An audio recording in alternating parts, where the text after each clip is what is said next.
그래서 언제 어느 때 우리 예수님께서 오실지는 말할 수가 없지만은 예수님이 약속하셨죠. 반드시 이 땅에 다시 오시마. 내가 다시 오시겠다. 이렇게 약속해 주셨습니다. 마태복음 24장 4절, 42절에 보게 되면 그러므로 깨어있으라. 어느 날에 너희 주가 임할는지 너희가 알지 못함이니라. 이렇게 말씀하셨어요. 그래서 예수님이 언제 오실지 모르기 때문에 우리 믿음의 사람들은 깨어있는 신앙생활을 잘 해내야 될 줄 믿습니다. 그래서 예수님이 재림하실 때는 두 종류의 사람이 있어요. 두 종류의 사람인데 예수님 재림할 때 반응이 둘로 나눠요. 그래서 평소에 깨어있는 신앙으로 예수님의 그 재림을 잘 준비한 사람들은 기쁨으로 맞이합니다.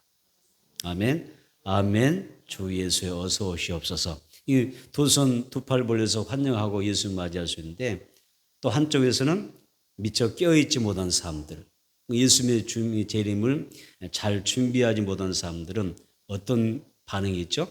오늘 본문에 나와 있잖아요. 통곡한다고 했습니다. 그들이 후회하고 정말 슬픔 가운데서 그들이 통곡하는 그런 역사가 있어요. 예수님 재림할 때 한쪽은 기쁨으로 환영하는데 또 한쪽에서는 예수님이 재림할 때 마냥 즐겁지가 않아요. 왜? 준비하지 못했기 때문에. 또 하나님 앞에 데려감을 당하지 못하기 때문에 통곡하고 애통하는 그런 모습이 있습니다. 나와 여러분이 또 내 사랑하는 자녀들이 예수님 재림하실 때 기쁨으로 영접할 수 있고 맞이할 수 있는 은혜도 받게 되기를 축복합니다.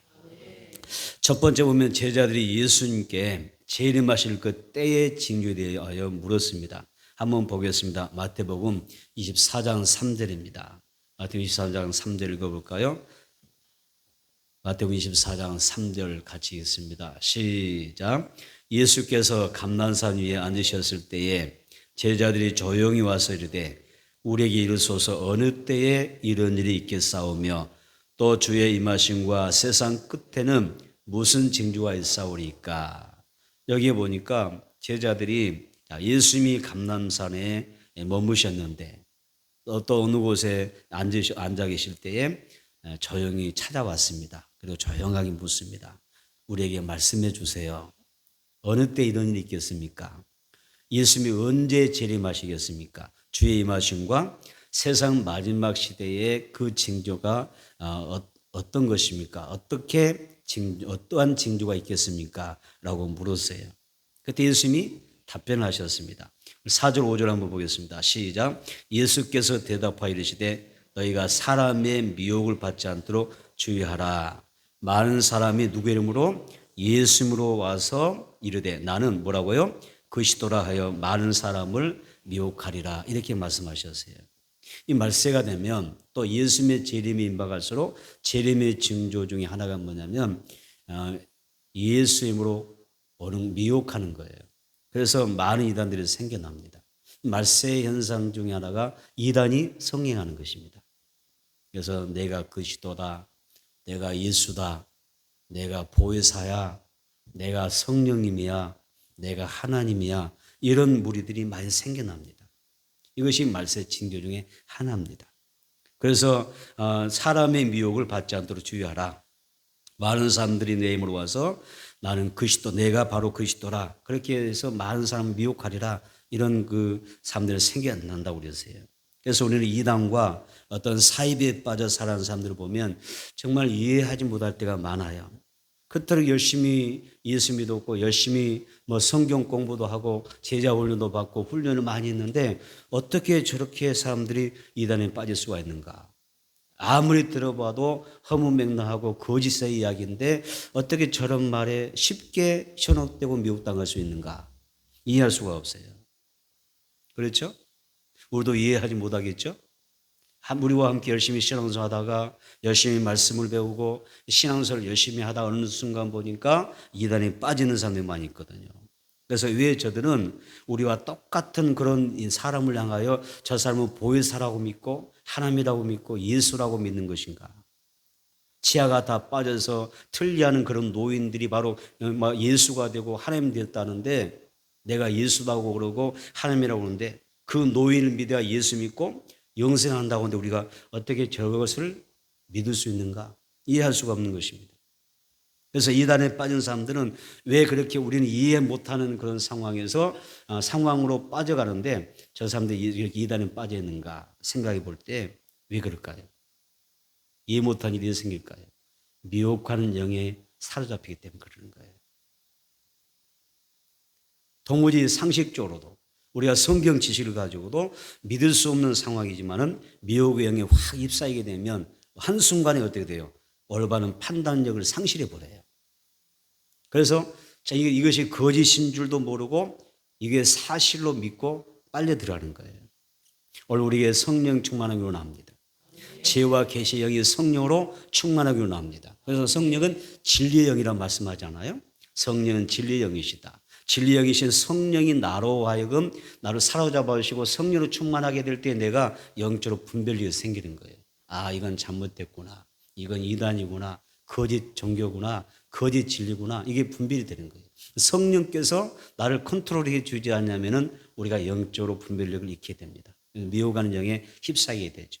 그래서 우리가 성령 충만하고 또 말씀으로 충만해져서 어떠한 경우에도 미혹의 영에 사로잡히지 않기를 주님으로 축복합니다.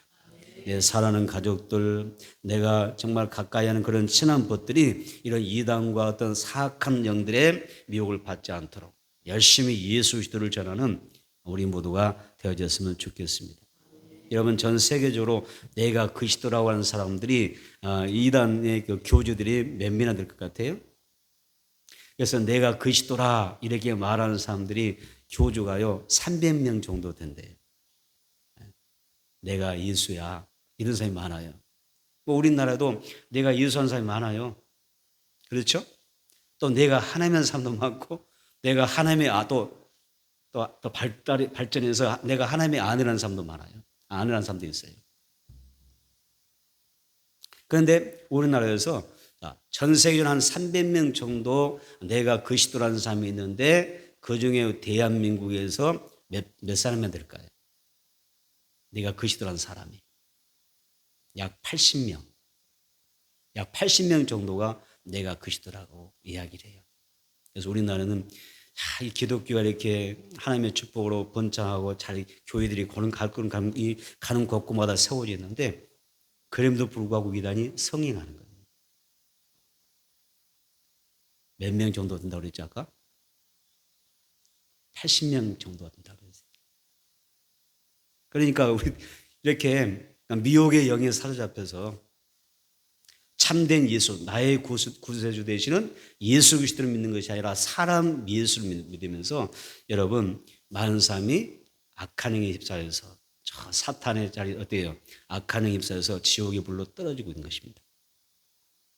여러분 우리가 아무리 사람들이 내가 예수라고 주장하는 사람이 있다 할지라도 아무리 하나님의 말씀인 것처럼 그들이 이것이 바로 생명의 말씀이라고 말하는 사람이 있다 할지라도 사람이 예수가 되어져 있다면 내가 그리스도라고 하는 그 사람의 주장은 다 뭐라고요? 이게 가짜라는 것입니다.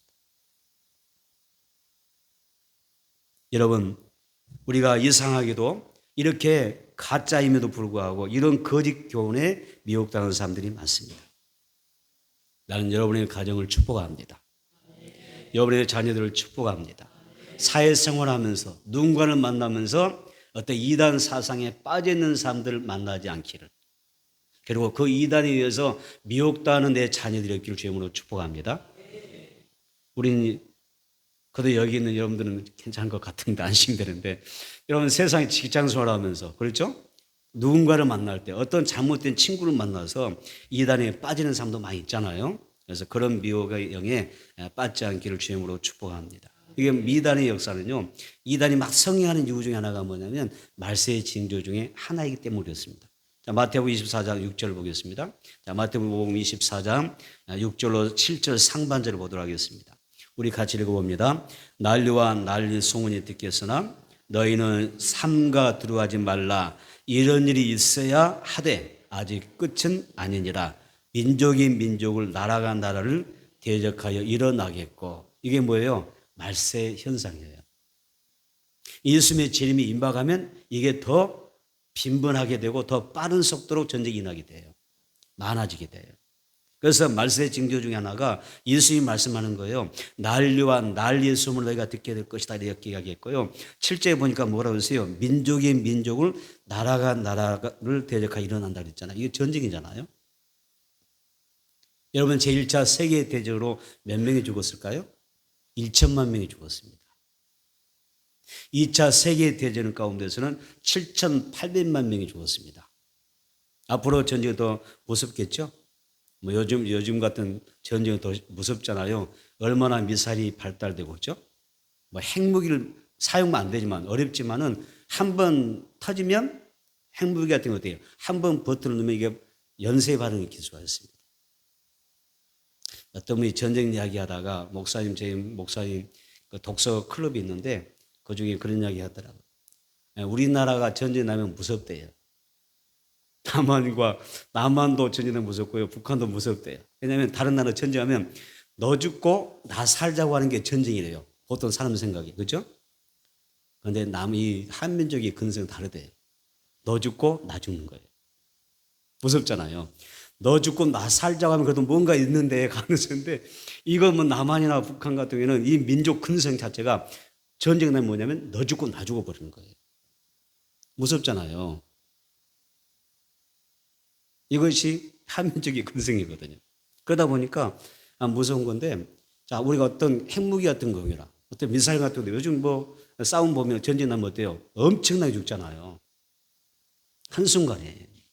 그래서 이렇게 수많은 1차 대전, 2차 대전에서 수많은 사람이 죽었는데 지금 아직도 러시아와 우크라이나가 이 전쟁 중에 있는데 또 이번엔 또 이스라엘과 여러분 이 하마스의 전쟁이 발발했습니다. 그래서 하루에도 얼마나 많은 사람이 죽어나갑니까? 엄청나게 죽어가잖아요. 그래서 우리가 보면서 너무 안타깝더라고요. 팔레스타인에서 팔레스타인에서 촬영을 했는데 한 어린 소녀가 나와서 얘기하는데 자기는 전쟁 없는 그런 나라에서 그런 세상에서 살고 싶다. 그 말하는데 굉장히 이렇게 가슴이 아프더라고요. 마음이 전쟁 없는 세상에서 살고 싶어요. 평안으로 그렇게 아무 어려움 없이 근심 걱정 없이 그런 세상에서 살고 싶다고 하는 어린아이의 멘트가 있었어요. 보면서 참 안타깝게 생각을 했어요. 어느 나라든지요 지도자를 잘못 만나면 국민이 고생을 합니다. 불행해져 버려요. 한순간에 불행해져 버립니다. 그래서 지도자를 잘 선출하는 것도 중요하고 우리가 지도자라든지 어떤 정치하는 사람들에서 기도 많이 해야 돼요. 왜? 누구를 위해서? 결국 나 자신을 위해서. 내 가정과 내 자녀를 위해서 온 민족의 평안을 위해서 우리가 기도를 많이 해야 됩니다. 아멘. 우크라이나 러시아처럼 아니면 이스라엘과 이 하마스처럼 대한민국에서 전쟁하면 어떻게 되겠어요? 우리가 살 길이 있겠어요? 여러분 기도 많이 해야 될 때인 줄로 믿습니다. 우리는 곳곳에 전쟁 소식을 듣고 보면서 말세의 징조를 생각하게 됩니다. 왜? 성경에 그렇게 기록하고 있기 때문입니다. 마태복음 24장 7절 하반절 보겠습니다. 마태복음 24장 7절 하반절에서 8절 읽어볼까요? 시작. 곳곳에 기근과 지진이 있으리니 이 모든 것은 재난의 시작이니라. 이제부터 본격적으로 재난이 찾아오는 거예요. 여러분 우리가 살아가는 이 땅에는 지금 이 순간에도 이 지구촌은요 5초에 한 명의 어린아이가 죽습니다. 5초가 길어요?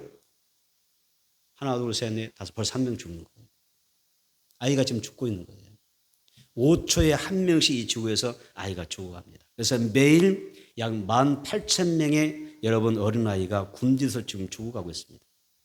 우리는 이렇게 건강하게 잘 먹고 잘 싸고 있지만 5초에 한 명 죽고요. 하루에 몇 명 죽어요? 그러면 몇 명 죽는다고요? 18,000명이 죽고 있습니다.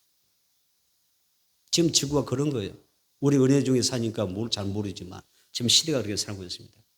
그리고 약 10억 이상의 인구가 여러분 마실 수 없는 오염수를 마시면 오염된 그 물을 오염수를 마시고 살아갑니다. 10억 이상이. 우리는 감사 많이 해야 됩니다. 다시 한번 하나님 감사합니다. 감사합니다. 여러분 물을 마음껏 마실 수 있는 것도 감사하셔야 돼요. 물 한 모금 마셔도 감사해야 돼요. 10억 이상의 인구가 이 마실 수 없는 그런 오염된 물을 마시면서 살아간다니까요. 감사할 것밖에 없어요. 그리고 15초에 한 명이 죽어요. 15초에 한 명, 그리고 매일 6천 명이 이 식수와 생수와 관련돼서 여러분 그런 질병으로 죽어갑니다. 우리는 이렇게 좋은 물을 마시고 사는데, 물 걱정 없이 살고 있는데 오염수를 마시며 사는 사람도 많이 있죠. 지금 세상이 그렇게 돌아가고 있습니다. 그럼 한번 우리가 성경에 예수님이 말씀하신 것처럼 지진에 대해서 한번 생각해 보세요. 지진. 자, 지진인데 16세기에는 지진이 몇 번이 났냐면 총 153건의 지진이 있었습니다. 그리고 17세기에는 378건의 지진이 있었고요. 18세기에는 640건이 있었습니다. 그리고 19세기에는 2119건의 지진이 났습니다. 어때요? 점점점 지진이 수가 올라가고 있죠. 예, 이 지진 발생 빈도가 올라가잖아요. 그런데 20세기에 들어서면서 10배가 넘는 2만 번의 지진이 났습니다. 그리고 지진도 옛날 같지 않아 지금은 한 번씩 나면 강진이라 그러잖아요. 대형화되어졌습니다. 한 번씩 지나면 엄청난 피해를 주고 수많은 사람, 수천 명의 사람이 한꺼번에 몰살당하는 그런 지진이 일어나고 있습니다. 그래서 강진으로 더 많은 사람이 죽고 더 수많은 사람들이 삶의 터전을 잃어가고 있는 게 현실이지 않습니까? 그래서 이제 우리나라도 어때요? 지진 걱정을 할 때가 되었잖아요.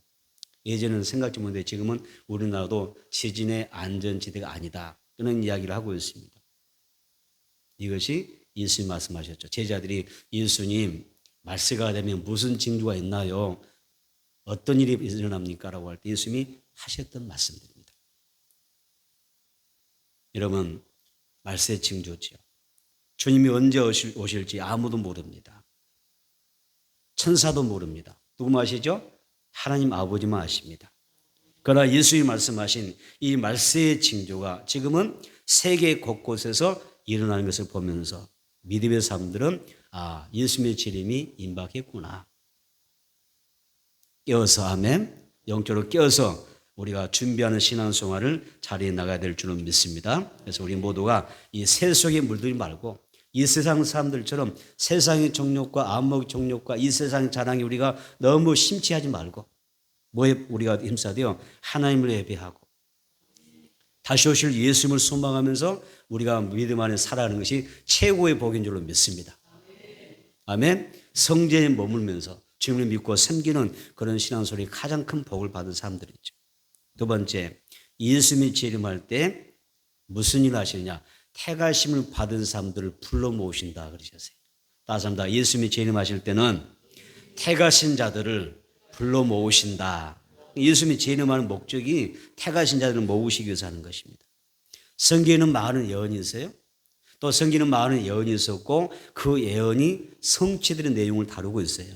그래서 아브라함의 혈통에서 메시아가 탄생할 것이라고 예언했는데 그대로 성취되었습니다.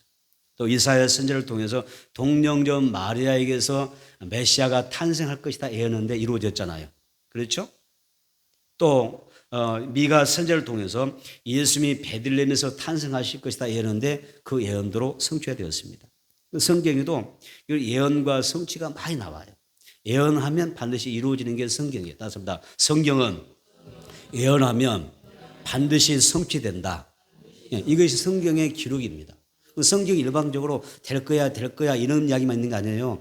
반드시 어떤 예언이 있으면 성취를 이루는 게 성경이에요. 그래서 살아있는 생명의 말씀이라는 거예요.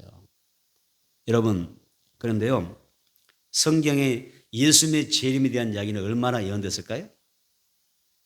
성경에 예수님의 재림에 대한 그 예언이 몇 번이나 나왔을 것 같아요. 예수님이 몇 마디 하시고 끝내셨을까요? 신약 성경이면요, 여러분 380번 있는 거예요. 몇 번이요? 재림에 대한 예언이 신약 성경에서 380번이 넘는다는 이야기예요. 기록되어 있습니다. 자, 신약 성경에서 380번의 재림이 예언되어 있다면 이건 무엇을 이야기하죠? 믿음의 사람들은 재림 신앙을 가지고 살아야 된다. 그 말이에요. 다시 한번 매일매일 재림 신앙을 가지고 살아야 된다. 자, 이것을 우리가 강조하는 것입니다. 그래서 항상 우리는 예수님이 언제 오실지 모르니까 그 재림을 대망하면서 준비하면서 사는 거예요.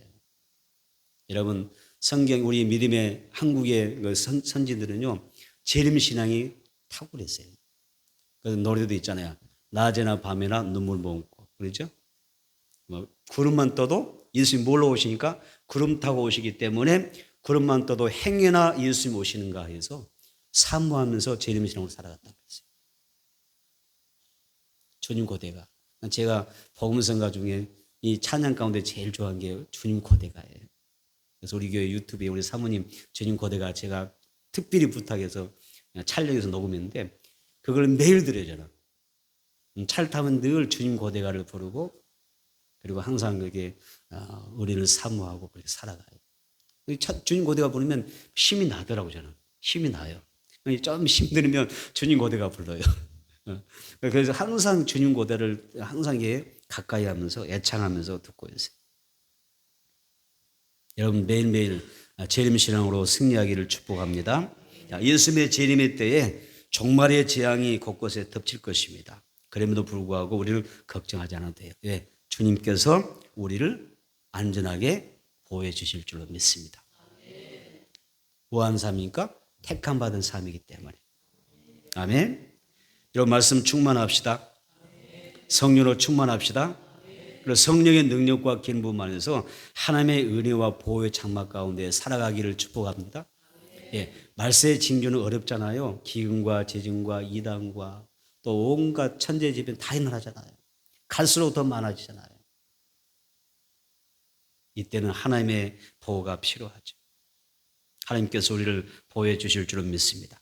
마태복음 24장 보겠습니다. 마태복음 24장 29절 30절입니다. 마태복음 24장 29절 30절 시작. 그날 환난 후에 즉시 해가 어두워지며 달이 빛을 내지 아니하며 별들이 하늘에서 떨어지며 하늘의 권능들이 흔들리리라.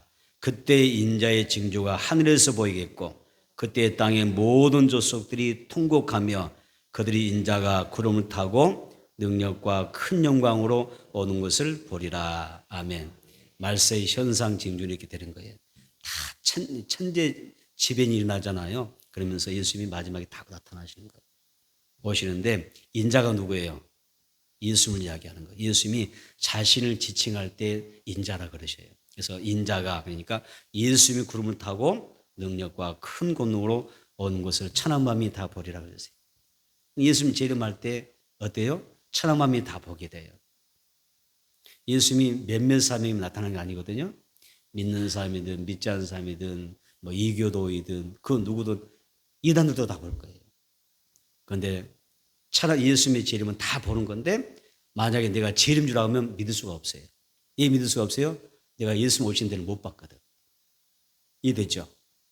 예수님이 재림할 때는 천하만민이 다 보게 되거든요. 뭐 안 볼 예수님 그렇게 오신 분 아니거든요. 그런데 어느 날 보니까 내가 재림 줄 아는 사람이 있거든요. 아, 가짜구나.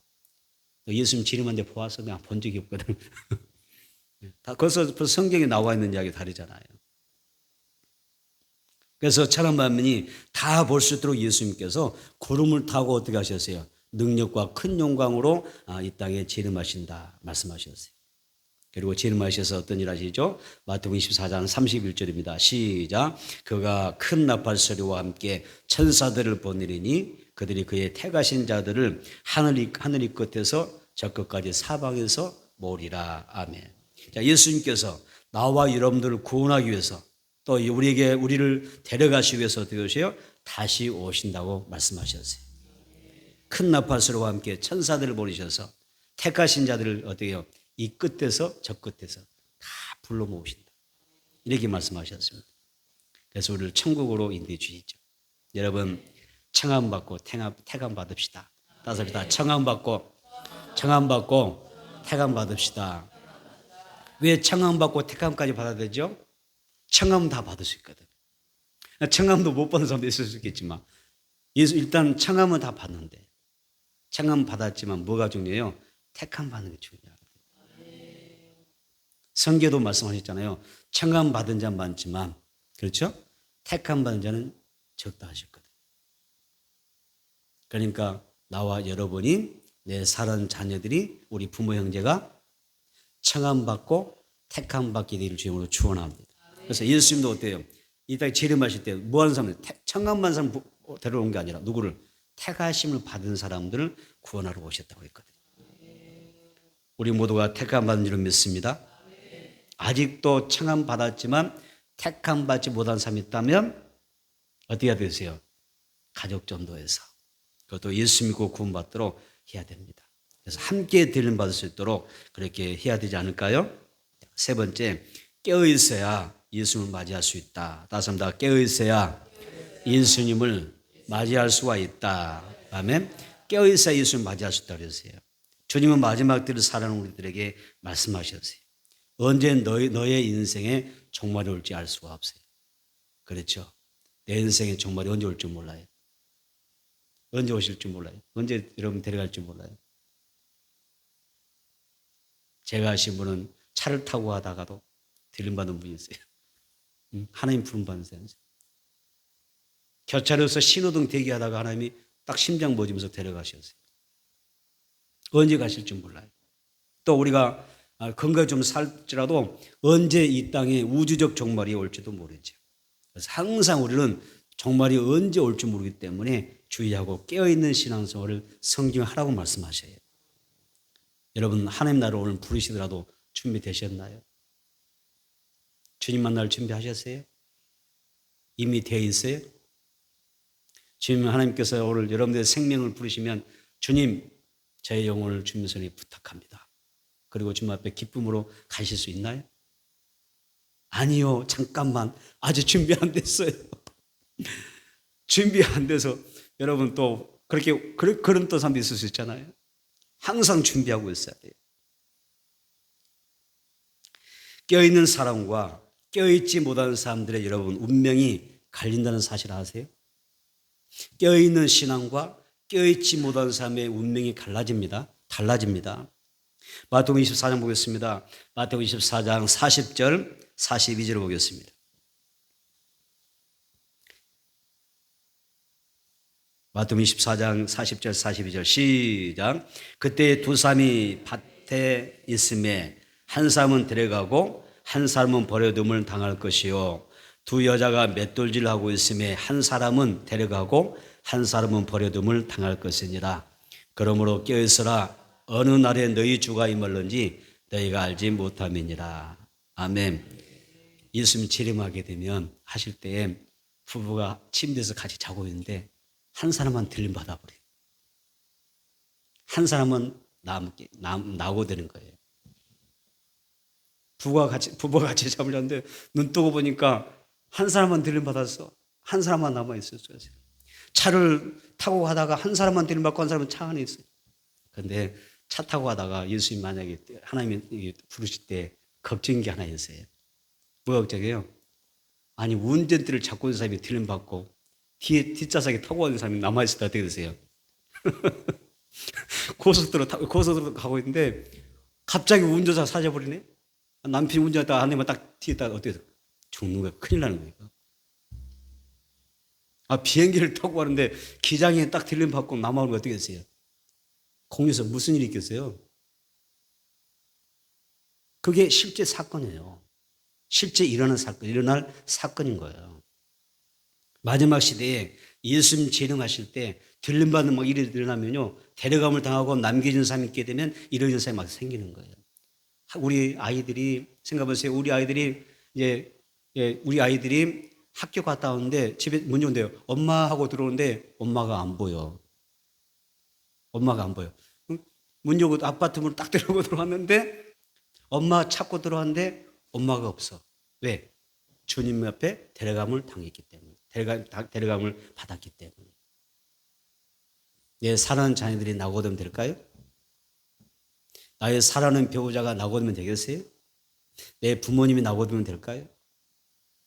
혹 심각하게 내가 나고 되면 될까요?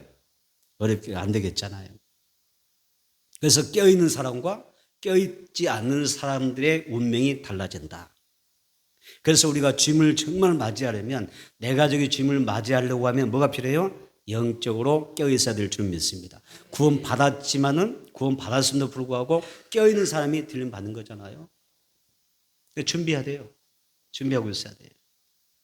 그래서 먼저 우리가 뭐에 깨어있어야 되냐? 기도로 깨어있어야 돼요. 따습니다. 기도로 깨어있는 성도가 데려감을 받는다. 믿습니까? 그래서 여기에서 예수님이 깨어있으라 이 말씀에는 다른 성경에서 뭐라고 번역냐면 주의하라 기도에 깨어있으라 이렇게 표현돼요. 깨어있으라가 뭐가 더 붙었어요? 기도로 깨어있으라는 거예요. 무엇으로 깨어있으라고요? 기도로 깨어있으라. 그래서 누군지 예수님을 정말 우리가 기쁨으로 맞이하려면 기도로 깨어있어야 되는 거예요. 예수님은 겟세마네 동산에서 잠드는 제자들에게 특별히 베드로에게 말씀하셨거든요. 너희가 나와 함께 한 시간도 이렇게 깨어있을 수 없었더냐 이렇게 물으셨어요. 시험에 빠지지 않으면 시험에 안 빠지려면 뭐라고 했어요? 기도해라 이 말씀하셨고 그리고 재림하시는 예수님을 영접할 수 있는 삶이 되려면 항상 기도로 깨어있어야 돼요. 깨어있기를 축복합니다. 여러분의 기도가 깨어나기를 축복합니다. 아멘. 지금 고요한 바다로 잠들어 있는 기도하지 못한 성도도 많이 있을 거예요. 깨어있어야 됩니다. 여러분 기도할 때 성령의 능력이 임합니다. 기도할 때 악한 마귀의 그 모든 계기를 물리칠 수가 있습니다. 기도할 때 세상이 이기는 믿음이 생기게 되고 기도할 때 하늘의 문이 열려서 하나님의 축복에 여러분 폭포수가 쏟아지는 것입니다. 할렐루야. 항상 깨어있는 사람만이 다시 오실 주님을 맞이할 수가 있는 거예요. 깨어있지 못하면 놓치기 쉽은 것입니다.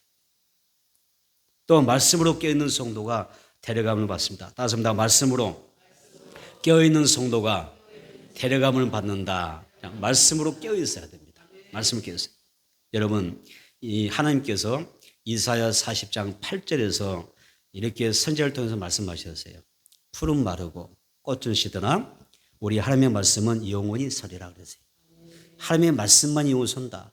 결국 무슨 말이에요? 말씀을 붙잡는 사람이 영원히 사는 거예요. 그 이야기하는 것입니다.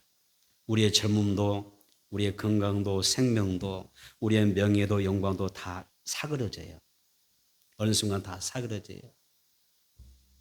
이거 없으면 못 살 것 같았는데 이거 의지하고 사는데 여러분 세월이 지나면 다 소용없어요.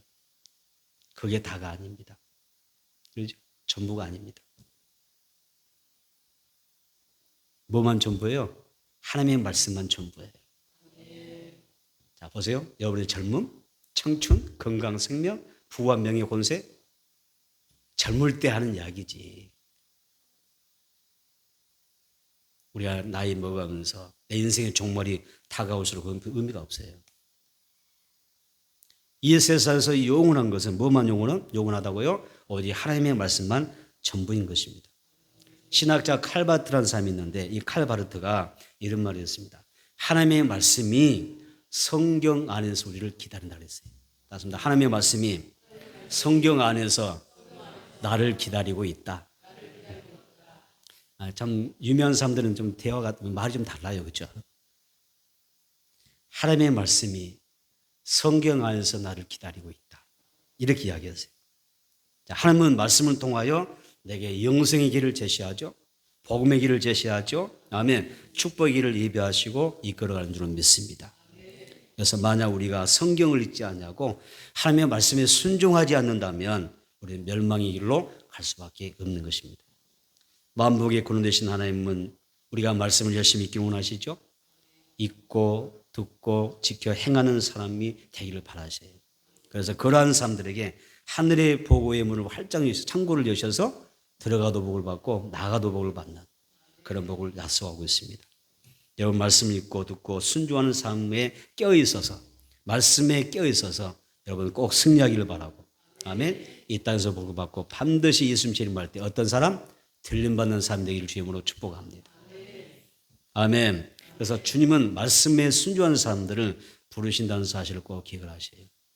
여러분 우리가 주님 앞에 부름받을 때 그냥 부름받는 게 아니잖아요.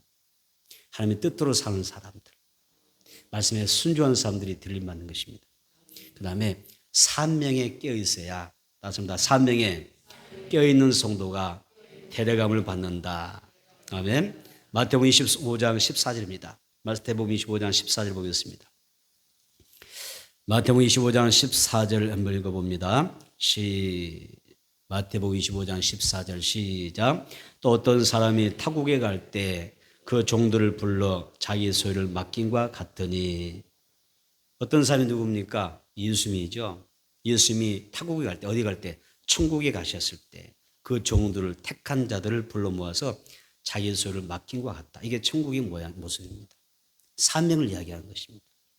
주인이 외국으로 나가면서 종들에게 모든 고난을 줍니다.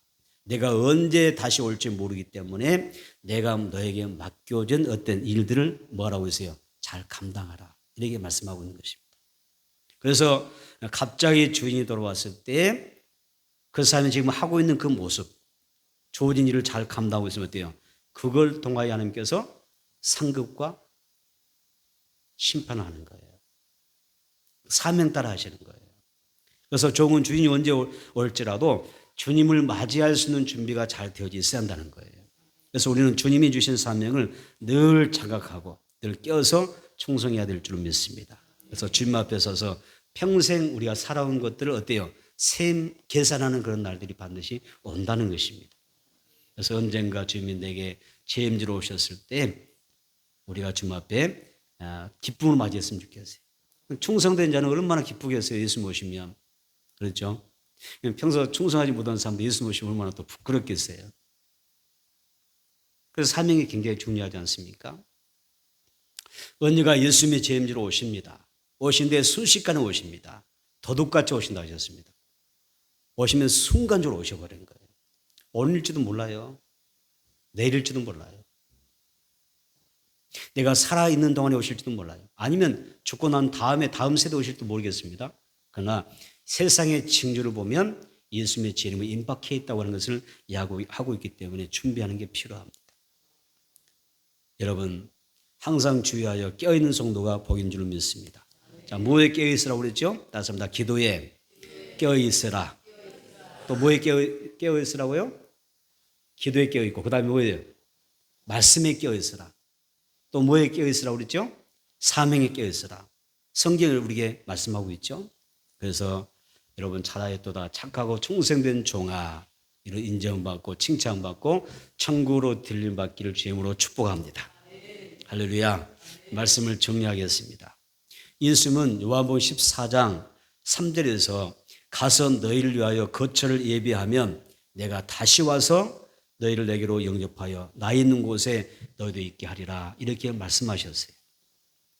예수님은 우리에게 약속하셨죠. 여러분 예수님이 왜 하늘 보좌에 올라가셨을까요? 부활하시고 승천하셔서 천국에 가셨을까요? 우리가 영원히 살 수 있는 뭘 마련하기 위해서? 거처를 마련하기 위해서. 여러분들에게 거처를 주시기 위해서 가신 거예요. 그리고 그 거처를 다 마련하고 나면 예수님이 다시 이 땅에 오신다는 약속이 있거든요. 그러니까 재림은 우리에게 거처를 마련하시고 예수님이 우리를 데리고 가셔서 천국 생활할 수 있도록. 아멘. 그렇게 하시려고 오신다는 이야기죠. 그래서 예수님은 누구를 택한 자들을 자기 곁에 두기 위해서 그렇게 하신 것입니다. 그래서 여러분 누가 그러면 예수님 오실 때에 그 예수님을 맞이할 수 있는가? 아까 이야기했죠. 깨어있는 사람이라고 그랬죠.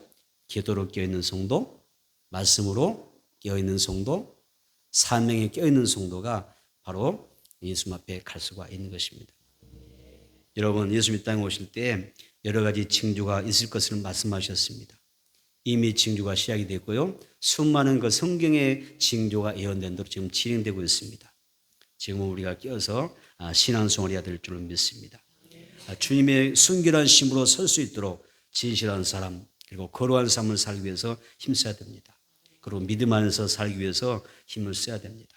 또한 성령의 능력과 기름 부음을 받으면서 영적인 축복을 누리면서 다시 오실 예수 그리스도를 사모하며 기다리는 것이 필요합니다.